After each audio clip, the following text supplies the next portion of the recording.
Actually, this is my comeback to theater.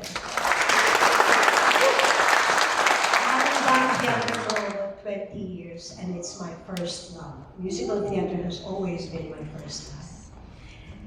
And when Jeremy asked me who is my king, okay, and told me that it was Jose Marichan, I immediately, my heart just, because I love you, Tito Jo.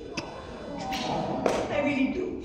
You're someone I highly respect in this industry. You're one person that when you say something, you do it. He's that way. We met each other at the Peninsula many, many years ago before the pandemic. And we were talking and he was telling me he has his new album going on to Christmas. I said, is it out already? I'll send you. And you know, after we said goodbye, hugged each other, I thought he forgot. And then he sent it to me. That's the way Tito Jo is. When he says something, he will follow through. Just like his music.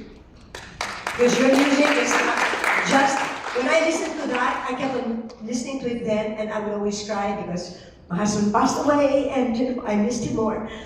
But I think doing this is a privilege. And I love working with the new breed, the young ones, and of course with fantastic music and directorship, and it's just good to be back in theater.